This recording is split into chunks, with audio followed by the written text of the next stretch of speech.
Hello and welcome to the 2 Point Conversions Football Talk. Today, I'm joined by Jacob LaQuire. I'm Dylan Jackson. We're going to talk some free agency signings, what we thought was good. We'll just go ahead and kind of get started after some quick housekeeping. First of all, the 2 Point Conversions site is going to be up and running at the end of this month. We're super excited about that. We've got a lot of things in the works, especially for this upcoming draft. Jacob, how you doing today? I'm doing well. Just been combing through draft prospects, ready to talk some free agency, and then ready to talk about two pretty good, but maybe polarizing, questionable, what they're going to be in the league, those kind of questions. Yeah, yeah. I mean, we're gonna talk Shedeur Sanders. We'll talk Travis Hunter, the two Colorado guys. It should be a fun conversation just around their draft stock, where they might fit, what position Travis Hunter might play. That'll be a fun one. But without further ado, let's go ahead and dive into some of our favorite free agency fits so far, and we'll kick this off with the Vikings and what they've added along the defensive line. Right, so the Commanders come in, they cut Jonathan Allen after he was injured most of last year and had been pretty underwhelming for the contract that they had gave him. The Vikings swoop in, they sign him for 3 years, $51 million, and they add Javon Hargrave, who was cut by the San Francisco 49ers after they gave him a pretty substantial contract a few years ago. I really like these two additions. The Vikings giving Hargrave 2 for 30. I think that these are two players who, in a vacuum, maybe they're past their prime, maybe they're not the best fit for, like any like traditional like 4-3 defense. But I think Mhm. specifically for a Brian Flores, the defensive coordinator, defense like his, it's one where you're trying to create a lot of confusion at the line of scrimmage, right? That's why they have guys like Andrew Van Ginkel, guys like Dallas Turner, Jonathan Grenard. And I think adding two gap shooting defensive linemen who could just, kind of pin their ears back and get after the passer, those are two excellent players for a Brian Flores defense in particular. Yeah, I couldn't agree more. When you think about both Jonathan Allen and Hargrave, when you look at their careers, right, they've been beside other good defensive tackles, right, which has allowed them to be more of the gap shooter, more of the pass rusher. And I think since both of them got cut from their previous stops, Hargrave in San Francisco and Allen, obviously, in Washington, you're able to get, I think, good value on the dollar for them. They're not Milton Williams right now, right? You're not going to pay the 26 per that the Patriots gave him. But I think you get good value here for both players, and then combine both of their skill sets in the Brian Flores odd front, and allow a lot of the confusion you're talking about, allow a lot of the different pieces they have to get into the backfield. And I think that's really what Flores defenses thrive upon is different looks, different rushers, and then on the back end.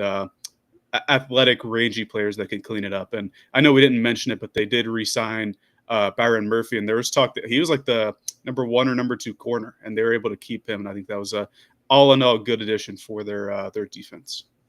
Yeah, I think was it a trade or maybe like flyer signing that they got him on last year, something like Yeah, that. from But Arizona. Yeah. from Arizona, they signed him 3 years, 66 million. Great re-signing. I mean, he's a phenomenal player when he's healthy. It's just the injuries have caught up to him in the past. But I mean, like you said, with these two guys, they combine for about $30-ish million per year, and Milton Williams himself is making 26 million a year. Mhm. So I mean, the value on the dollar compared to what that signing was for the Patriots is just phenomenal for the Vikings. And moving towards their offensive side of the ball, I really like what they did, at right guard and at center as well, adding the two Colts offensive line free agents with Ryan Kelly, 2 years, 18 million, and Will Fries, 5 years, 87 million. Will Fries was kind of the prize jewel of this offensive line free agency class, right? He was really good when he played for the Colts over his rookie contract after his rookie year, which was pretty rough, but he was really good. Ryan Kelly is, a veteran free agent who's getting up there, but for a team that's going to start JJ McCarthy in all likelihood, this coming season, I think having a veteran presence that's Garrett Bradbury had his moments for the Vikings, but towards the end there, he was really starting to fall off in terms of his consistency. So getting two, solid offensive linemen that should be able to slot into this offense, it really does feel like, this is the best possible supporting cast for a guy that was a pretty raw passer coming out of college. Yeah, and I'm always going to be a fan first and foremost of upgrading the trenches, right? Like that's where games are won. That's the old adage and everything. But when you look at how Caleb Williams came into the league last year, right? It seemingly he had a great supporting cast, right? Three like high end wide receiver twos to wide receiver one, a new offensive coordinator, everything. But the interior of the offensive line wasn't at its best, and I think when you're able to add two, I think average to plus starters from Indy, give JJ McCarthy more time in the pocket. I think it's only going to be good for him. You talked about how he was a raw passer in college, or maybe had less reps than the other QBs coming out of the draft that year because Michigan was so run heavy. I think this just helps him and gives him a more stable pocket and brings brings a level of insulation to the offense, which I always think is good for younger QBs. The interior offensive line of this Vikings team was really bad last year. I think, a lot of people see Christian Darrisaw, they see Brian O'Neill, they automatically think that this offensive line was immediately above average, right? Mhm. That just wasn't really the case. Sam Darnold was kind of mitigating a lot of the pressure coming at him last year. He was flushed out of the pocket quite a bit. I mean, Ed Ingram, who this team traded to the Houston Texans, we'll get to that in a bit, but I mean, he was benched, and a lot of the pieces on this just like Garrett Bradbury. I mean, there's a reason this team went and paid a guy like Ryan Kelly, who, despite the age, is still at this point an average NFL starting center. Mhm. Yeah. Uh, it's funny when you look at how this is playing out compared to the Texans, right? They're gutting their O line, and we saw the struggles CJ Stroud had with a porous O line last year. Just makes you, if you're a Vikings fan, just really appreciate the front office going out of their way to try to give their, yeah, not a rookie, but their first year starting QB a chance. And kind of continuing this trend, you kind of mentioned it with, the offensive line. We'll get to the Chicago Bears, the Vikings NFC North rival, where they added more than two offensive linemen. They traded for Joe Tooney, a fourth round pick there. They traded for Jonah Jackson, took on his contract. I think it was a sixth round pick in that case. And then they went out, they signed Drew Dahlman 3 years for 42 million. So these three guys, in each case fits this Ben Johnson offense where you need strength along the interior, especially the interior offensive line. Um, these three guys are, assuming Jonah Jackson can stay healthy, it completely overhauls this offensive line. Now, Dahlman probably isn't, worthy of being the second highest paid center in the NFL. He's not really that level of talent. However, he does fit, that zone heavy scheme that Ben Johnson's going to want to run. So if anybody can make the most of a guy like that, I think that, Ben Johnson should be able to. In pass protection, it might be a little bit more iffy outside of Tooney with those three guys, but I really do think that Caleb Williams has a little bit more help. It's not necessarily, you know, the start of free agency at the combine. Ben Johnson kind of mentioned the Panthers model of building out that interior. I don't think this is quite that because the style of player is a little bit more designed to, the run game and moving pocket situations rather than anchors like Robert Hunt, like Damian Lewis. So we'll see how it translates. It's another thing that's, kind of hard to replicate is continuity, which is pretty big for offensive lines. So that's why you see a lot of, players retained at that position rather than signed, and a lot of the signings don't necessarily work out. But I think that at this point, Caleb Williams is going to have to show improvement with this level of investment on the trenches. And I think he will, right? And I think you really nailed it here where Dahlman necessarily not worth what was it, 14 million a year? Am I getting it correct? 14 million a Yeah. year, which is quite high for any center, let alone somebody who I don't think is the best. But in a vacuum, I think all three of these guys present pretty sizable upgrades, right?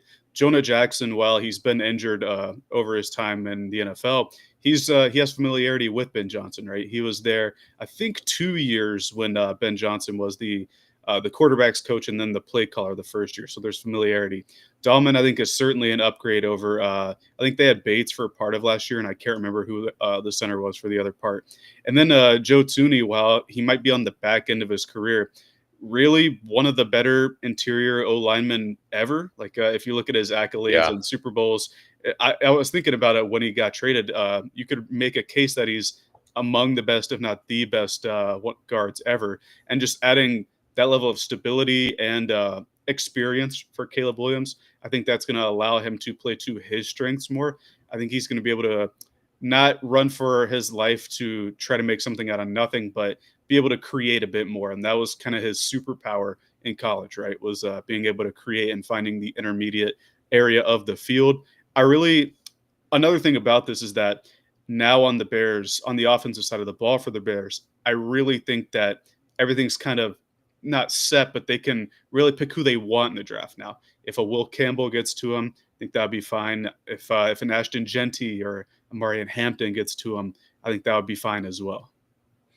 I think one of the more interesting things on this offensive line is going to be how Darnell Wright kind of adjusts to a zone heavy scheme. Mhm. He, even coming out of college, was more so a gap tackle and somebody who, like I kind of mentioned earlier, is best utilized just kind of like an anchor on the right side rather than, Yeah. somebody who's known for moving with pockets. So I think he's somebody that might initially struggle out of the gate with this kind of revamped Bears offensive line. But I mean, like you mentioned, I think there will be improvement from Caleb Williams, especially in a system where he should be, a little bit better in terms of how everything's designed, the intentionality of route trees, utilizing DJ Moore, especially utilizing Roma Dunze.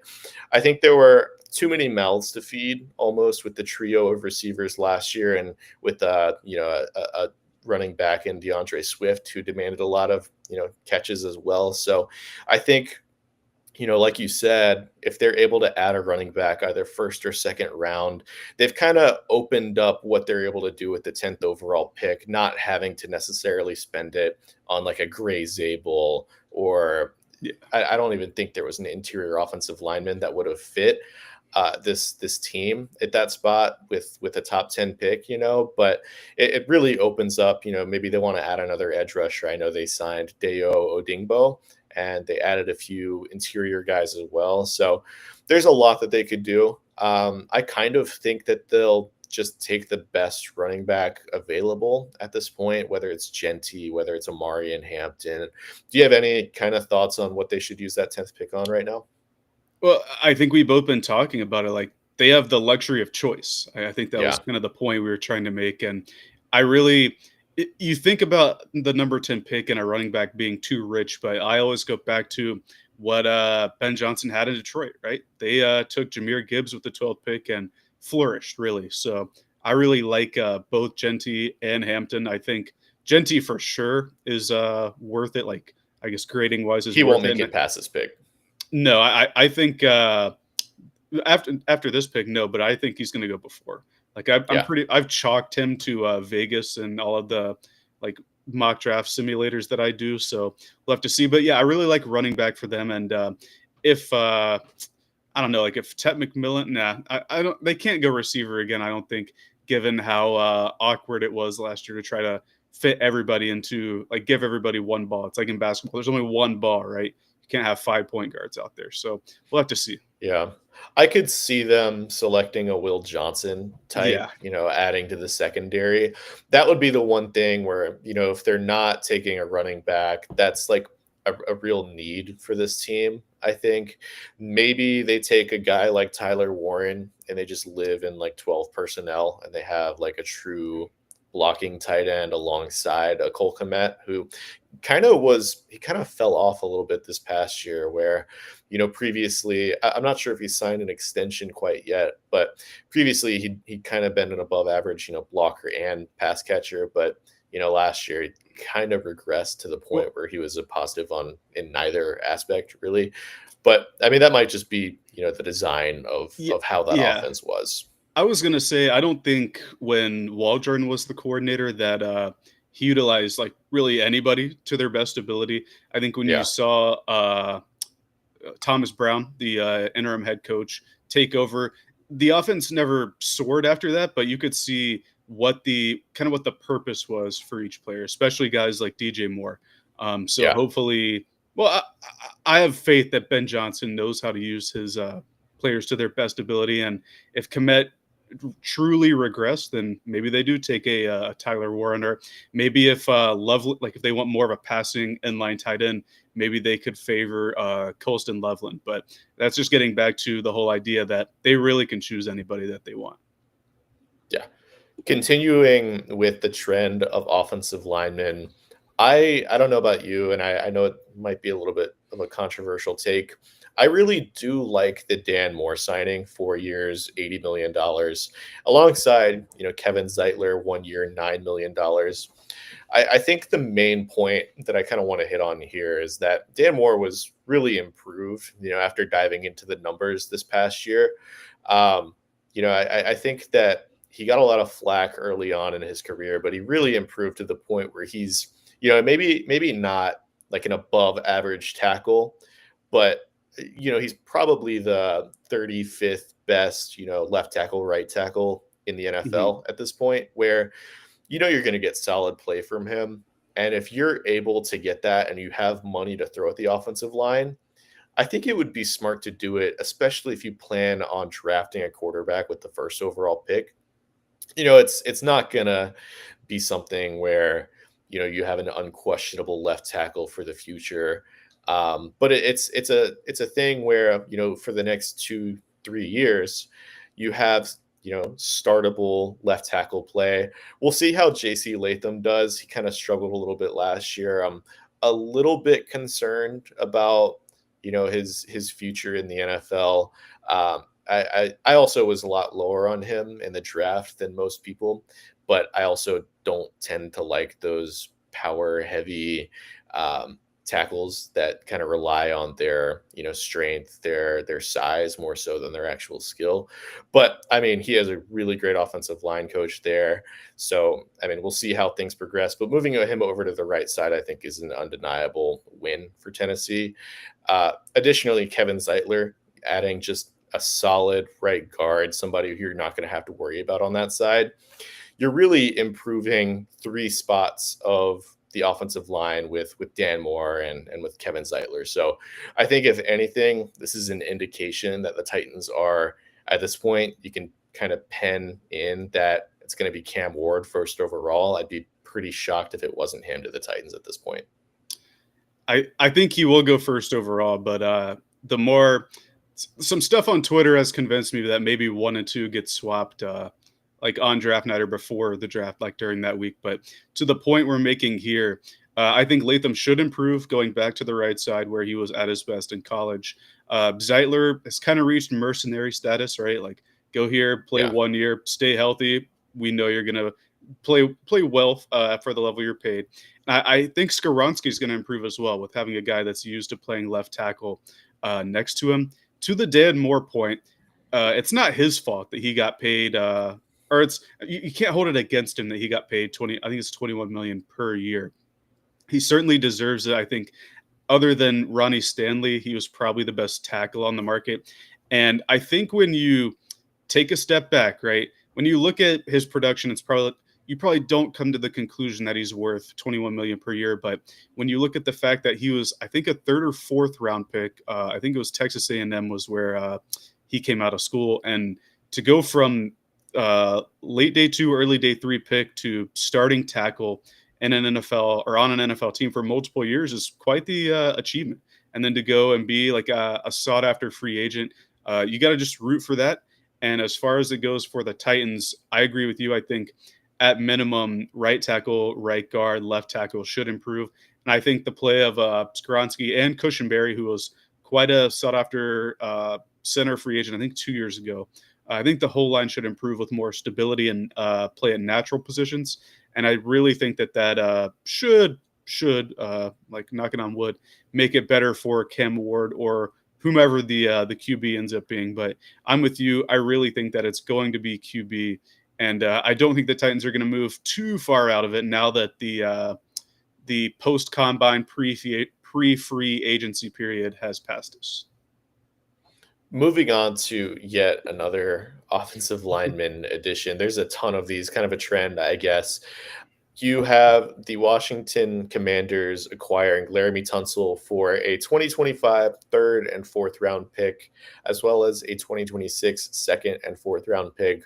Washington also got a fourth round pick this year in the deal.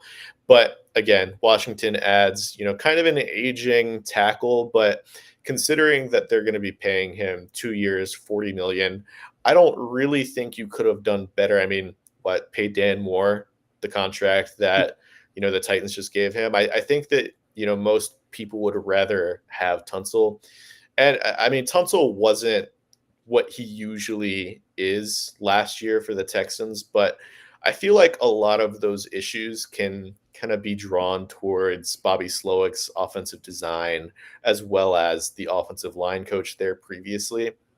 A lot of times when you have such a drastic dip in performance, behind either, one player on the offensive line or the unit as a whole, a lot of people want to, point fingers at the players individually when a lot of times it's probably more so with, the coaching. You kind of see a lot of different teams. Frank Reich in particular, this kind of followed him when he Yeah, left the Colts. Like after he left Indianapolis, that team's offensive lineman got significantly like better like during the season too. during the season. Yeah, Yeah. After he left Carolina, I mean, you talk about the signings of, Damian Lewis and Robert Hunt, put that aside, Ike Kwanu looked better. The center play looked better. Even guys like Chandler Zavala, who hmm was arguably like the worst offensive lineman in 2023. This past year, he looked respectable even when he had to start. So a lot of times you can draw up, dips in play, especially if you're looking at Laramie Tunsil last year to coaching. There might be a little bit of a dip just because of his age that's, is accounted for there. But I think if you're Washington, you really couldn't have done much better. And I know you had to pay a tough price, a second, third, and fourth round pick, basically. But at the same time, I mean, are you really gonna get better tackle play if you, spend a first round pick with what, pick 29, pick 30, where they're picking this year? So really, I don't think that they could have done better this year. Yeah, and the whole 3-7 and then 2-4, I guess, is just a roundabout way of not having to give your first this year, which gives them a little more flexibility to add a high-ish level cost control player while Jaden Daniels is still cheap. I agree with you here. You really couldn't do better. I liked Brandon Coleman as a prospect, but not at left tackle. I think he's a better guard, and even right. I think he played right tackle a bit at TCU as well. So I think he could step in and be an upgrade, maybe at right guard if Sam Cosmi still has some lingering issues and stuff there. But really like them trying to capitalize on Jaden Daniels' phenomenal rookie season. And we really, I think, take for granted in the NFL, like how long a window is, like a deep playoff run window. It's not usually like 3 or 4 years like fans want to picture or romanticize it. It's really 1 or 2 years, right? And they made it all the way to the NFC Championship. I can't fault them for going out and getting proven talent to try to get there again and even get past that this year. Even though it was pretty rough when they were there, but yeah, you can't really do better than a guy that is what the fifth or between like fifth and eighth best left tackle in the league right now. Yeah, I mean, he used to be higher. He's Yeah, kind of he's gotten a little bit worse, I would say, but I mean, he's still top 10, and you're paying him $21 million a year. At this point, I think that's a really good use of your money, putting aside the price that you paid for him. From the Texans' point of view, I'm kind of a little bit lost about what they're doing along the offensive line, right? They traded for Ed Ingram, who we mentioned was benched by the Minnesota Vikings this past year. They traded away Laramie Tunsil. They traded away Kenyon Green to the Eagles, who now that he's going to be Yeah, the Eagles offensive lineman, it's he's going to be very good this year.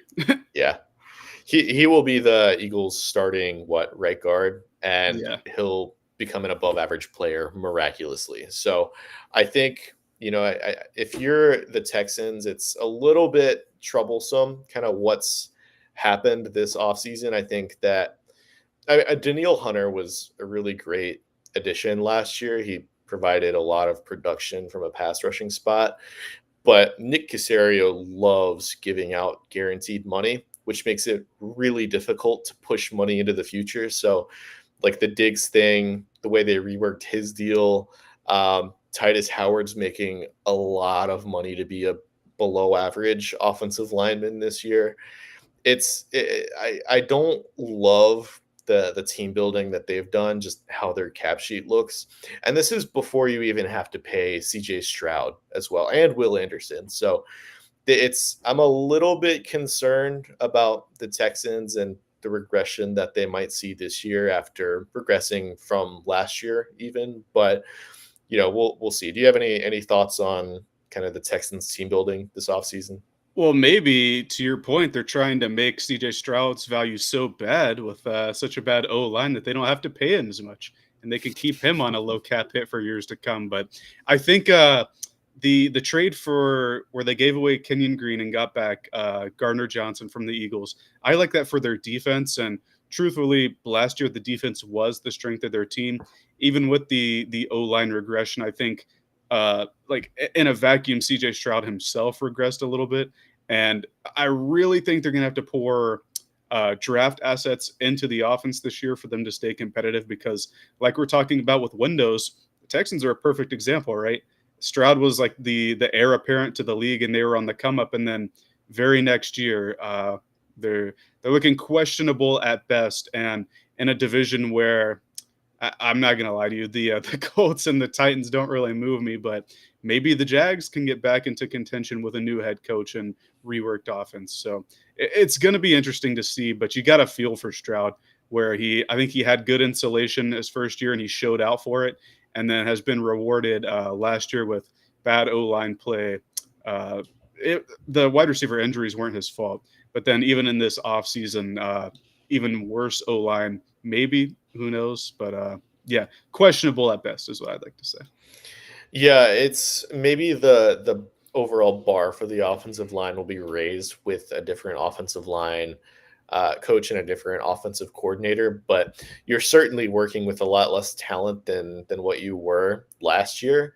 Maybe they'll take a guy like Tyler Booker in the first round, or maybe a Gray Zabel, or maybe a Kelvin Banks if he's able to fall to them. Just somebody that's able to raise the floor of what this Yeah. offensive line is, because it's frankly not very good. And I think the defense, like you said, they added Chauncey Gardner Johnson. They re-upped Derek Stingley 3 years, 90 million, pretty much all of which is guaranteed.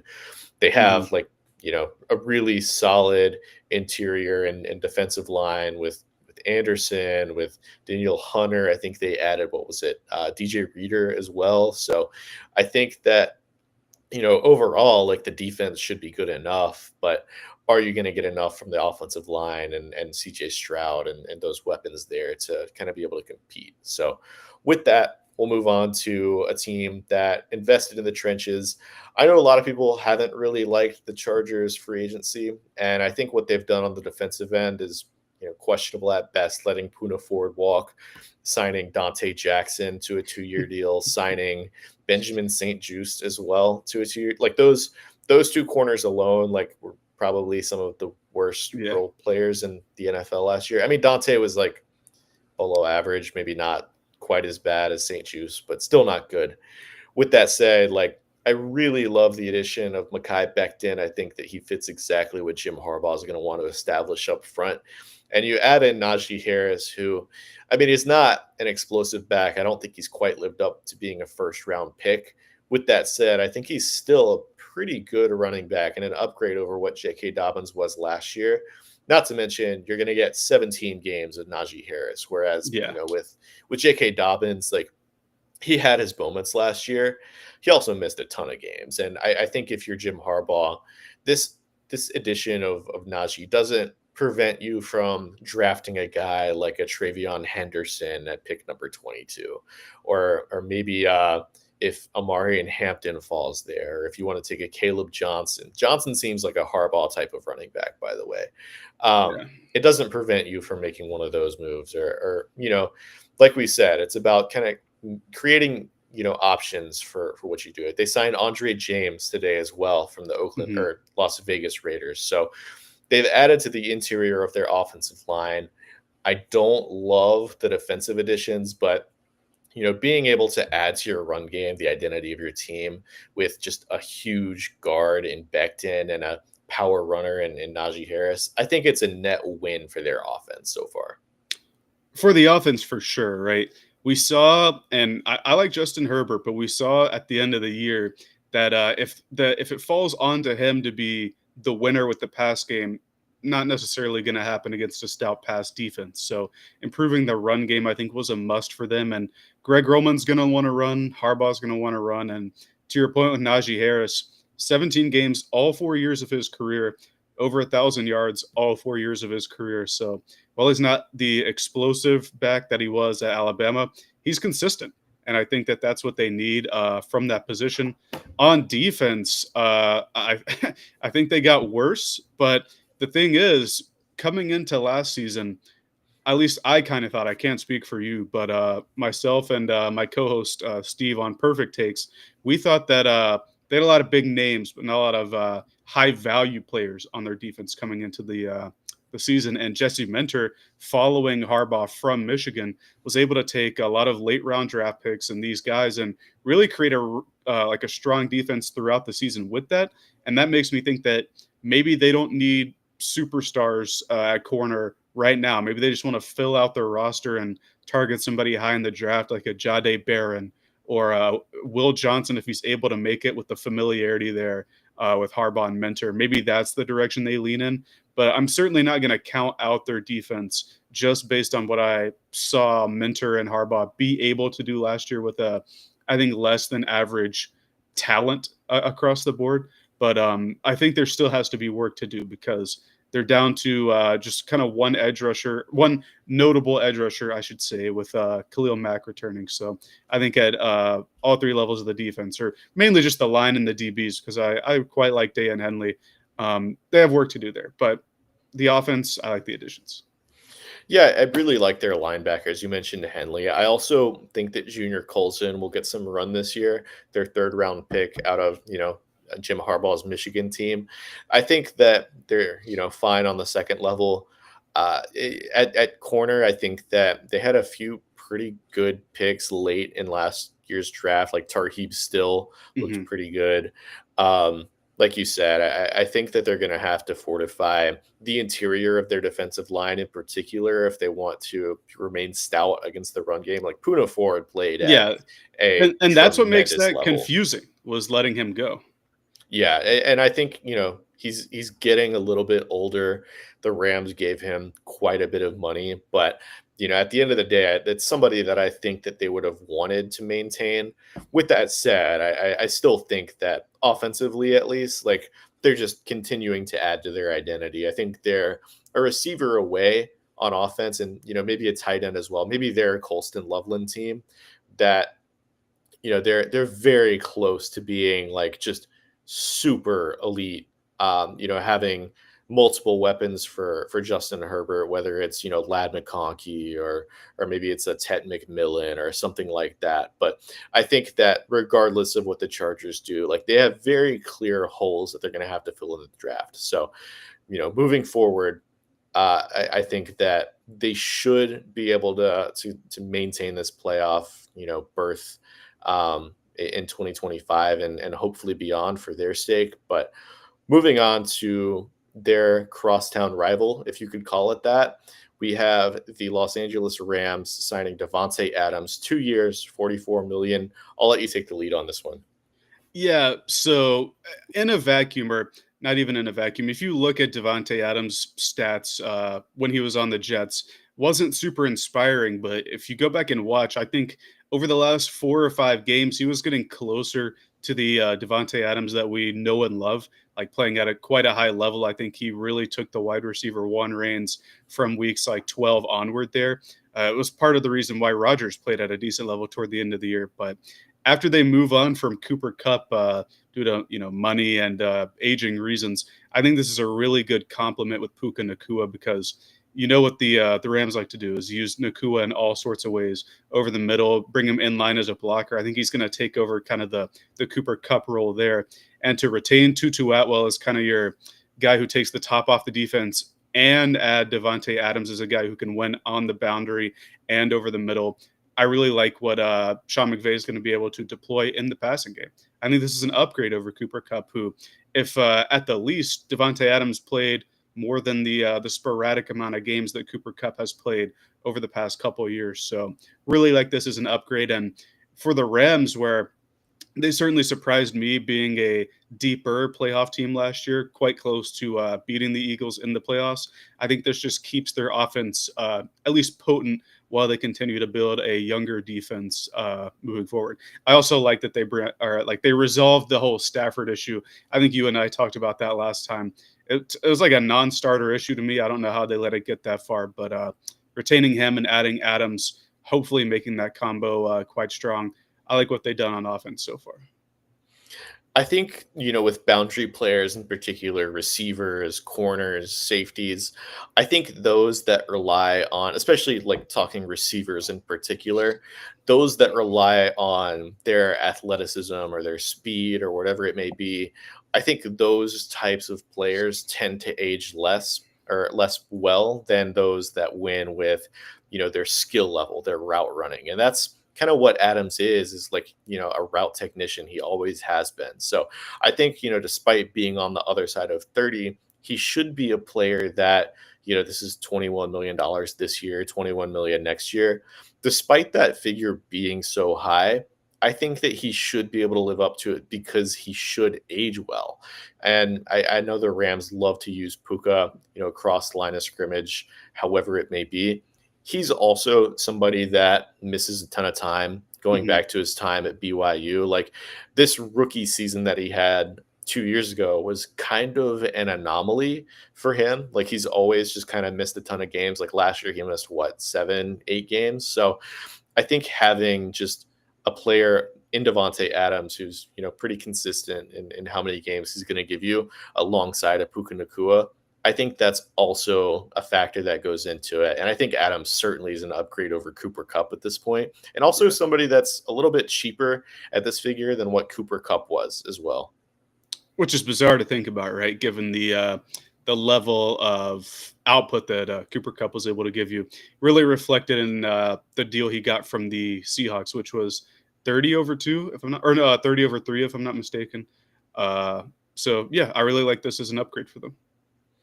Moving on to another weapon for a creative play caller. We've got Evan Ingram going to the Denver Broncos for 2 years, $23 million. I love this signing. Sean Payton's always tended to utilize pass catching tight ends in creative ways.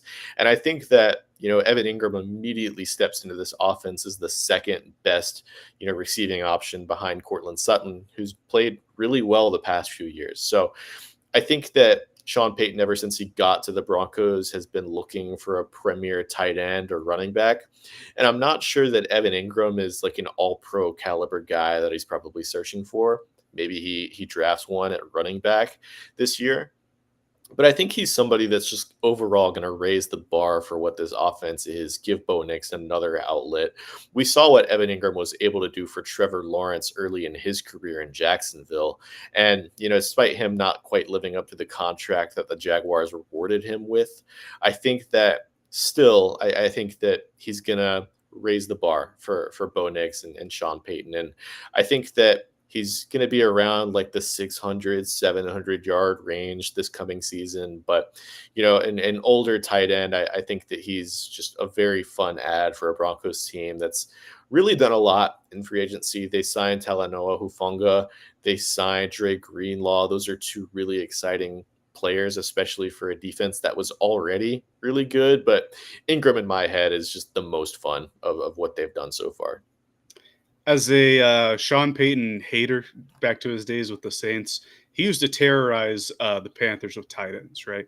Like, I'm not gonna sit here and call Evan Ingram Jimmy Graham by any means, but the stuff that I think Payton's scheme really relies upon and finds unique ways to use tight ends, and I think Evan Ingram is one of the more unique tight ends that you can use. And what I mean by that is when he was at his best in Jacksonville, it was with Doug Peterson moving him horizontally across the field, whether it was with motion, whether it was like drag or curl route, stuff like that, stuff to get him moving horizontally against the defense to give him openings for yak opportunities, yards after the catch.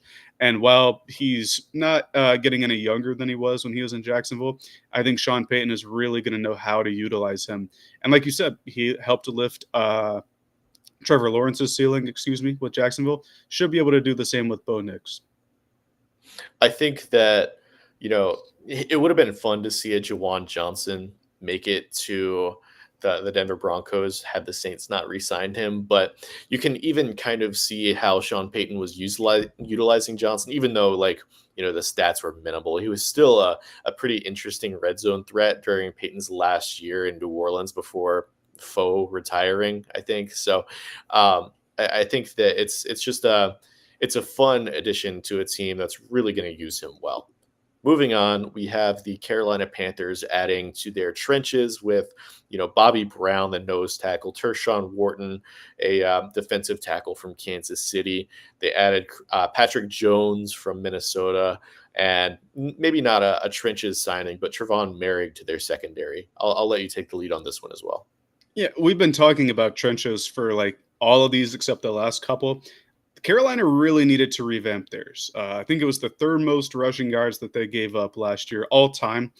They gave up the most points ever by a defense. There were clear issues here, and you saw them really want to go after and improve it. Right, the reports were they were the leader in the clubhouse on Milton Williams early in the, I guess it's early in the afternoon, right, because it started at noon. But eventually, the Patriots would outbid them. I think the Panthers did a good job pivoting away from that, going after not only one person, but Bobby Brown from the Rams, who has familiarity with the defensive coordinator, and Tershawn Wharton from Kansas City, who I believe led them in sacks this year, which is something I thought was across both the season and postseason, which I couldn't believe it when I read it. But going back, he was quite effective for them. I think this is going to raise the bar for the defensive line, right? Last year, Derek Brown didn't play following his injury in week one. So they really had to rely upon Ashawn Robinson, who was a free agent signing, Shy Tuttle, and then kind of a platoon at the other spot. And that's just the starting three. After that, it was just a grab bag of who was healthy that week, what practice squad guy they wanted to promote. But adding these two and getting Derek Brown back, hopefully healthy for the entire year, creates platoons that you can deploy, keeping people fresh and really, really helping that interior of the defensive line not only stop the run game, but hopefully with Tershawn Wharton offer an upgrade in the pass rushing department. And then you mentioned Merrick as well. I think while he plays like farther away from the ball than the two D linemen that the Panthers signed, I think he's quite the tone setter in the run game. Like, he's willing to come down into the box and throw his body into tackles. And I think that's something that the team needed, because one of the things last year along the back end of the secondary was that it wasn't like they were just missing tackles. They kind of didn't want to tackle, or were very bad at form tackling. Xavier Woods comes to mind when I think of that, and I think he signed with the Titans. Having a guy like Merrick and rewarding him with a big contract to come be that physical leader along the back end, I think is going to do wonders for any young pieces that the Panthers add to the team in the draft. I mean, if you look at if you're watching on Twitter or YouTube, if you look at the second and third string players on this Panthers defense, it's like, Madden creative players, LeBrian Ray, you have Sam Roberts, Jaden Crumedy, DJ Johnson. It's guys that realistically aren't on most NFL rosters, or at least somebody that you're not having in a functional rotation. So for them to add a upside nose tackle in Bobby Brown, somebody who should be able to pin their ears back in passing situations with Tershawn Wharton, for them to have, Trayvon Merrick. They really didn't have functional safety play in a defense that really required it in a Vic Fangio type of scheme. I think that it's a really exciting group of additions, and they still have a ton of work to do on the Yeah. defensive side. They need another corner. They need a primary edge rusher right now. It's a 32, 33-year-old Jadavion Clowney. It's DJ Wanham, Patrick Jones. None of those guys really scare you. Maybe that's something they address with the eighth overall pick. But again, it's like the overall bar for what the interior defensive line and secondary has been raised for the Panthers, and that's huge for not only their defense, but towards the end of last season, they were only really in games if they were able to score 30 plus points, right? Mhm. So for to kind of take pressure off of the offense, they allowed a ridiculous amount of yards. They allowed a ridiculous amount of points. Just their point differential, despite having a better record, was horrendous. So I think the overall bar has been raised for the defense. So with that, we'll move on to the Arizona Cardinals, who also invested in their front seven. And quite frankly, I love what they did. They signed Josh Sweat, 4 years, 76 million. Dalvin Tomlinson, 2 years, 30 million. Akeem Davis Gaither, 2 years, 11 million. And they also re-signed Baron Browning, a high upside edge rusher, 2 years, 15 million. So they spent a lot of money in their front seven. And I love Josh Sweat. I think he was probably the best pass rusher in free agency this year. Dalvin Tomlinson, one of the better interior defensive linemen, and somebody that can play nose, but also somebody that's a three down player. He's not just somebody that's going to disappear on passing downs, and that's naturally going to give him more value. So I love what the Cardinals were able to do, just adding solid above average players. Akeem Davis Gaither, probably not the best linebacker in the world, but again, compared to what they had last year, it is an upgrade. Yeah, I'm thinking back to, and I'm trying to find him. I guess he was a safety, Taylor Demerson. That was the guy Bryce Young trucked for a third down gain there. And if the 5'10", 211-pound quarterback is trucking the middle of your defense, I think you need upgrades there. So while Davis Gaither isn't a superstar, I think he presents an upgrade. Josh Sweat reuniting with Jonathan Gannon, I think, is something that is kind of flown under the radar here. I think he's really going to help instill the culture that Gannon's looking for with his defense. Dalvin Tomlinson, I think, is a good addition, and re-signing Baron Browning, who I believe they traded for before the Yes. deadline, just shows that they were pleased with the gamble they took on him. And I really think that this is going to help some of the younger players find a role in the defense and kind of coalesce, because Darius Robinson, I believe, was a first round pick for them last year. I think he started the year on IR, so he didn't really get it going. And then BJ Ojolari from 2 years ago was a high second round pick. He was someone I was really a fan of in the draft. Believe he missed most of his rookie year and then missed time this year. So having reinforcements and starters in place, I think, is going to help their young players come together. And then for me, it's really just can they find sustainable corner play? I'm not the biggest Sean Murphy Bunting fan, but I was quite impressed with how Max Melton played down the stretch. So I think they're really one piece away. They could be like not one piece away, but one piece away from being a competent, competitive defense. And I think that they could be like a Will Johnson team or a Maxwell Hairston team or another corner if they take a liking to someone that fits their scheme. They could be one of the early corner teams in this one. With Tomlinson and Sweat in particular, I think they added players that are notably above average at places where they had very clear weaknesses last Mhm. year. And doing that on a team that was, like, quite honestly on the border of making the playoffs last year, this is a team that could very well be in contention for, not just the 7 seed, but, depending on how the Rams' older players age, potentially the NFC West as well. You're asking a lot from Kyler. Maybe Marv takes another step forward, but I really love what they had on offense last year. Maybe they add another type of weapon, but they added solid players where there were very clear negatives. So I'm a huge fan of what the Cardinals were able to do in free agency. With that said, we're going to go ahead and get into some prospect talk. I'll kind of let you kick off your thoughts on our first guy. We're going to talk about Shedeur Sanders, who's been gaining steam as a potential top 5 pick as of late. It originally started, he was almost certified top five before the combine, kind of fell off a little bit afterwards.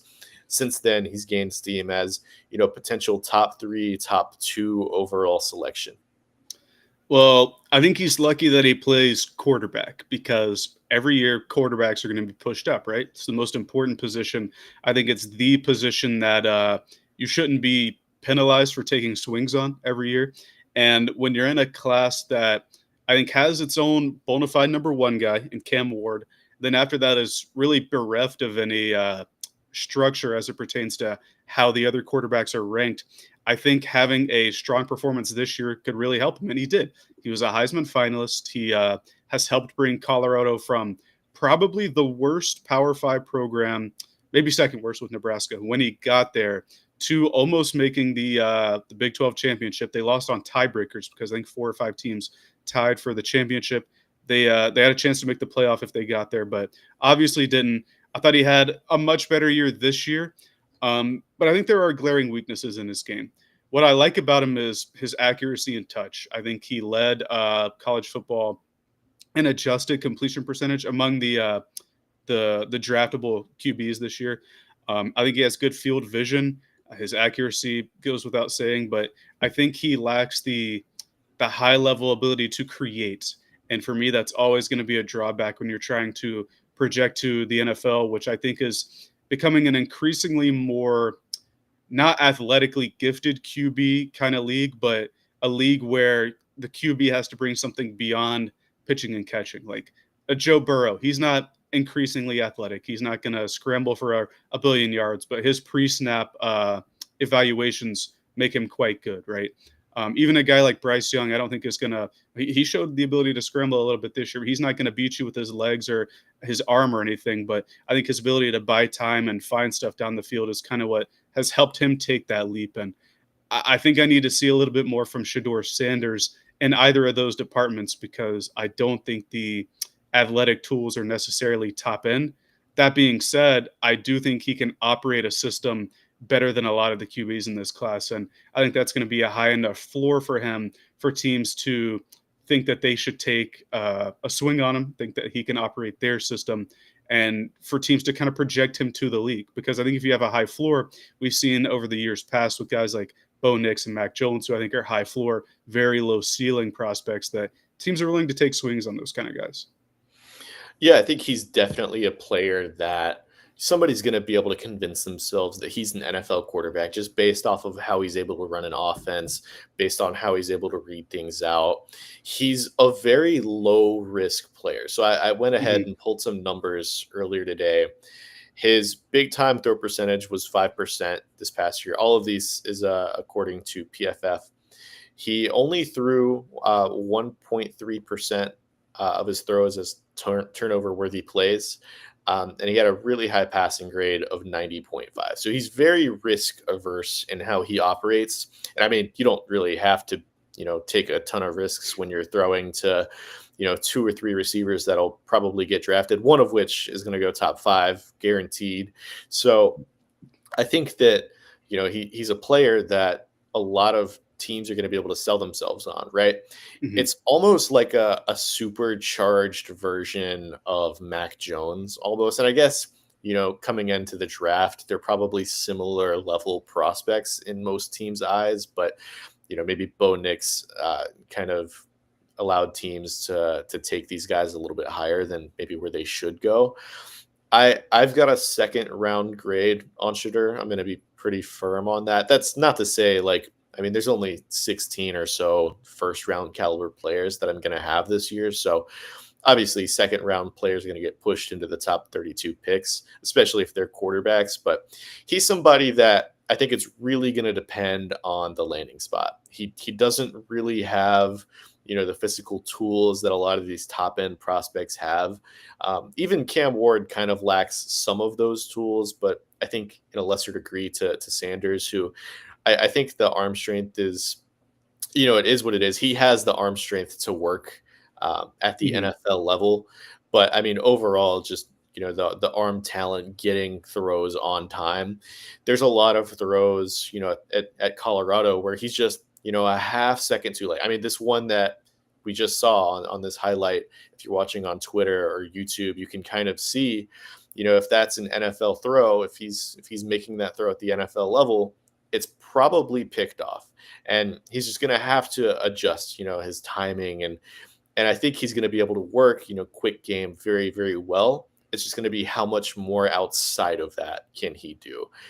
And like I said, I think somebody's going to be able to, convince themselves that he's worth taking in the top five, whether it's Brian Dayball, potentially fit. I don't think that he would fit a Brian Dayball system in particular, especially, him requiring a little bit more creativity. He has a little bit more of his quarterbacks than most. But if it's a Kevin Stefanski, I think it would work a lot better than, if he lands with the New York Giants, for instance. I think he's just very landing spot dependent.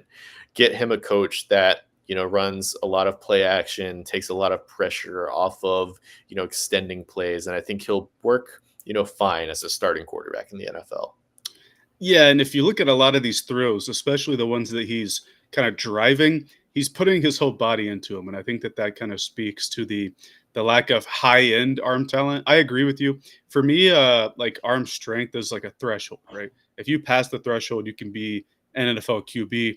I just don't think you're going to be a top 10 starter, so to speak. And I think my biggest concern for him isn't necessarily the arm or the arm that isn't allowed or doesn't allow him to play with high end timing. To me, it's the creativity part of it. I think when, Yeah. especially when he's in the pocket, he's not really like an escaper. He can't really create with his legs, and I think that he often goes down like pretty easily with minimal contact. And I think that when you don't have the ability to stand in the pocket and like I know Big Ben's like a bad comparison, but he could stand in the pocket and just have four people hitting him and just drive it right. If you're not Matt able to, Stafford. Stafford, yeah, Josh Allen can escape, but he'll stand and take hits too. But like if you don't have that capacity, you have to be able to get out and do something. That's where Bryce Young doesn't have the arm to stand and drive, even though for some reason he likes to take hits. He can get out and do something, and I don't really see Shedeur Sanders doing that a ton. And I agree with you. I came to the conclusion of early day two is what I wrote down. And my little synopsis blip that I had was that I think he can operate as a pocket passer on a team with good conditions, but I don't think he can be an elevator in adverse conditions, nor do I think he has the athleticism to be a high level creator. And when it comes down to it, ideally, if you're talking top five picks, you want those things to happen. But he's a quarterback. And in a class like we're talking about with nobody, even Cam Ward's not a perfect prospect, you're going to have teams taking a chance. And I think the guys you mentioned or the teams you mentioned have desperate coaches and Kevin Stefanski and Brian Daboll. So I could certainly see either of them convincing themselves that Shedeur could be the guy to save their jobs and take their team to the next level.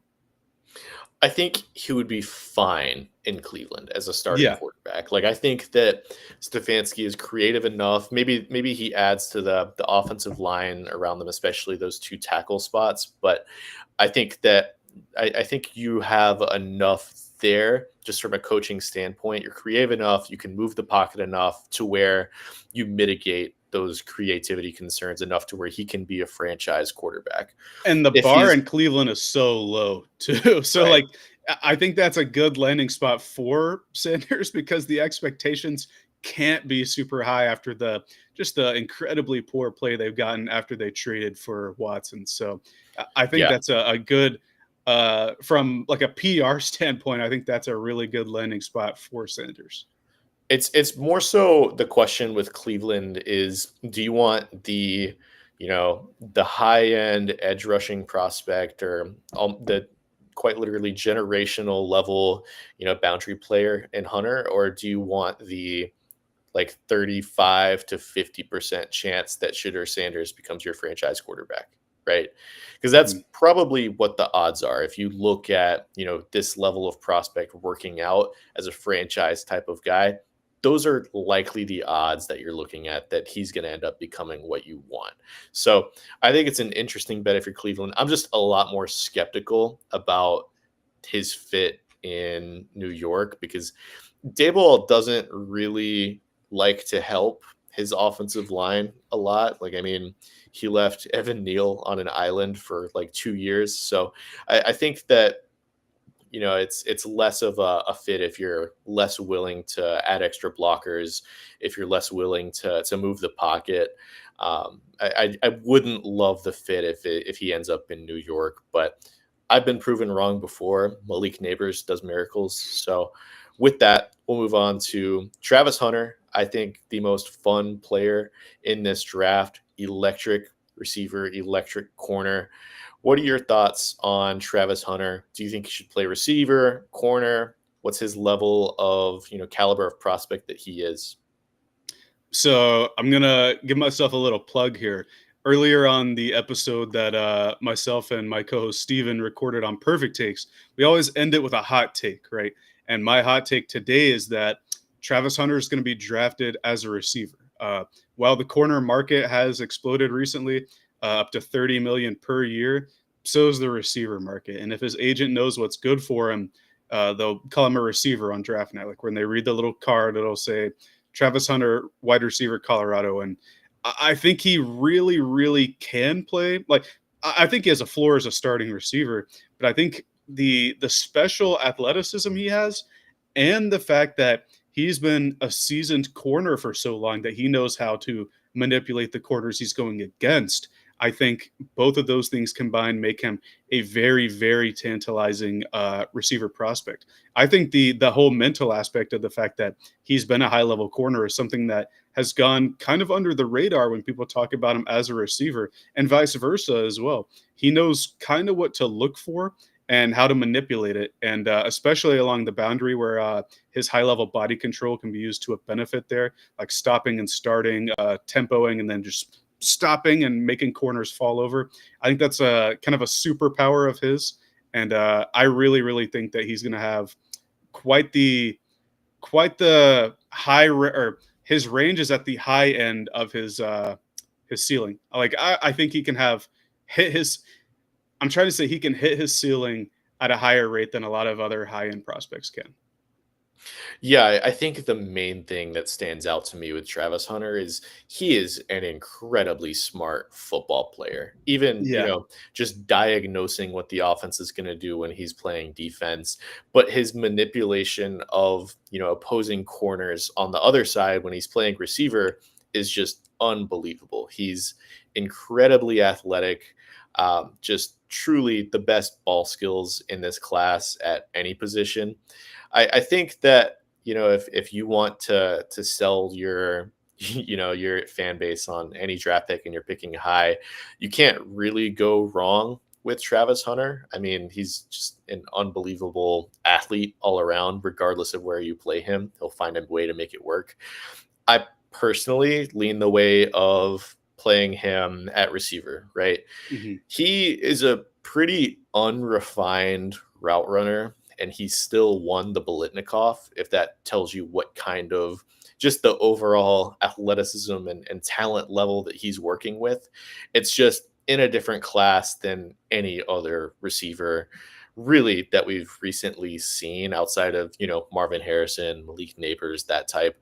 But he is just an incredibly special talent. The fact that, I mean, you see his after catch ability in these highlights that we're playing if you're watching live on YouTube or Twitter, and it's just his manipulation of space, the twitchiness that he offers is just you can't really find that, right? And I would love to see a team like maybe it's the Patriots if they decide that he's a receiver. They paid Carlton Davis. They already had Christian Gonzalez. If Hunter's there at 4, what's stopping them from making him Drake May's number 1 receiver? That's kind of the ideal fit in my head for Travis Hunter. But is there a possibility of him playing, both sides, or maybe it's a package on one side while he plays full time on the other? I really think you want to play him on one side, right? Because while what we've seen from him is just incredible, right? Such a high level of not only conditioning to be able to play 110 snaps a game, but like such a strong, it's like strong bones and muscles to take the hits he's doling out as a corner and as a receiver. We really haven't seen anything like it. But if you're you got to think about it in asset management kind of jargon here, right? If you're willing to risk a top five pick, which is a 30-ish $1 million investment with the cap increasing, if you're willing to risk that on one thing, wouldn't you want them to kind of excel at one side of the ball and keep them healthy? Like I know that's one hit there, and he just bounces up right off of it after an awkward catch. But the people in the NFL are 50 pounds heavier, right, and faster, and so you're going to end up taking hits. I think if there's any way he does play both sides of the ball, it's like you're saying. Like, let's say a team takes him as a full time corner, which I believe the Titans at the combine said that they think he could be a full time corner. Let's just say they end up taking him and he's their number one corner, and then he shuts down somebody, and then on the go ahead drive they reach the red zone. Let's just put Travis Hunter in and see if he can create a mismatch there. Like that's kind of how I view it. Or if he's a full time receiver, he's if he hasn't gotten the ball a ton throughout the game, maybe we can put him in on the final drive to get some reps at corner. Where I really think he's going to end up playing both ways is in training camp or maybe in the joint practices, so a team can really suss out how much of the load he can handle, and where he's going to end up best against other NFL competition. Because if you're going to draft him, you should have an idea of where he fits in onto your team.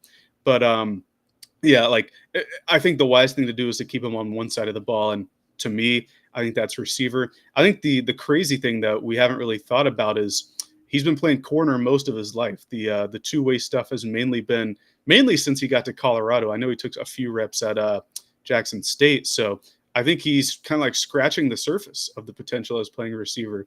And for me, I think that's very, very tantalizing when you're looking at taking a receiver that high in the draft. I think Jacksonville would also be a stellar fit for him too, like where he doesn't have to be the number one receiver coming in, right? Because they already have Brian Thomas. And then I think the ultimate thing with him is that what if he's a busted receiver? Throw him to corner and he can be a plus corner. So you really can't go wrong with Hunter. Yeah, I mean, just the fact that he can play either spot gives him ideally like the highest floor of any non-quarterback in this draft class. I think, talking about playing both sides, he's not going to get paid to play both sides. They're No. either going to pay him as, receiver. If he makes it to a second contract, which he will in all likelihood, if he makes it to a second contract, it will be as a receiver or as a corner, not both. Not, he's not going to get extra money because he's playing both sides. At that point, it's going to be, it'll probably, if it hasn't happened at that point, he'll probably, be playing one side on a second contract, if not, his rookie deal as well. So I think if you're Travis Hunter, I personally, if I were him, it's, more fun to play receiver, but you also have more financial incentive. The top paid receiver, Yeah. Jamar Chase, is going to be making $10 million more than the highest paid corner this year, being Derek Stingley. So, you look at that, you think about how much those markets have accelerated. The gap will likely be bigger than that in Yeah. 2029 when he's paid on his second deal. So I think he would be smart to kind of bill himself as a number one type receiver. So I love, his fit potentially with Drake May. I think the Browns said that he's a receiver for them as well. So those two teams would be one to watch out for. If he makes it to Jacksonville, the pairing between him and Brian Thomas is just, you don't really find much athleticism. Like those are probably the two most athletic receivers in the NFL, just height, weight, speed, agility. It's just, that would be an unbelievable pairing for Liam Cohen to kind of build that team out with. So any other final closing thoughts on Travis Hunter? Just that I think that Jacksonville pick is kind of his floor for that reason, right? Um, like you're saying, you're never going to find a more athletic and I guess multi-use duo than Brian Thomas and Travis Hunter. So would really love that fit. Would like the Patriots one. Would love the Panthers to try and jump up there and get him if they're so convicted in doing so. But he's really phenomenal. He's going to end up being the number one player on my board. I think you could probably say the same for yourself, as could almost any either amateur or professional draft evaluator. I think he's that kind of player. I think you mentioned it earlier, but he's the one generational player in this class. And it's not because he's a generational receiver or a generational corner. It's that he's a generational athlete, and his ability and experience on both sides of the ball, I think, is only going to make him better as he continues throughout his career. Yeah, generational gets thrown out pretty much every single draft class, but this is one case, if any, that this Yes. is a truly generational player. I don't think we've ever seen a guy, at least in the last, 20, 30 years, that has played both sides as well as Travis Hunter. So, with that, do you have any closing thoughts on anything we've talked about today? Free agency fits, any of Sanders or Hunter? Nope. Other than I think, I guess I'm throwing out a hot take. I think both Sanders and Hunter are going to go pretty quick on draft nights. So whenever we're talking the draft during the draft, I think we'll be talking about them pretty soon. Once starts at 8, right? So once the clock strikes 8:30 after the Titans pick, I think we'll be talking about both of those guys really soon. That's right. And if you have not subscribed to our, Twitter, our YouTube, please do that now. I'm going to put a QR code up on the screen right now. Be sure to follow us on Apple Podcasts and Spotify. Once again, we haven't even launched our site yet. So the fact that there's people even listening to this live is kind of incredible to me. So please, if you have not already, make sure to follow us on any and all of those platforms. But yeah, this is Football Talk. We'll be back on Thursday. I have not secured a guest quite yet for that, but TBD on that. So, yeah, I'm back from vacation. I'm excited to talk a little bit more football. And our site is launching at the end of this month, March 31st. So stay on the lookout for that. We've got a few things in the pipeline, a lot of mock drafts, a lot of, things like that. So, we're excited. We have a lot of tools on our website that, draft enthusiasts in particular should be pretty excited about. So, again, my name is Dylan Jackson. You can follow me at dj.png, Jacob at Jacob LaQuire on Twitter. You can follow the 2 Point Conversion at 2P_conversion on Twitter as well. So, again, if you have not already, follow us on social.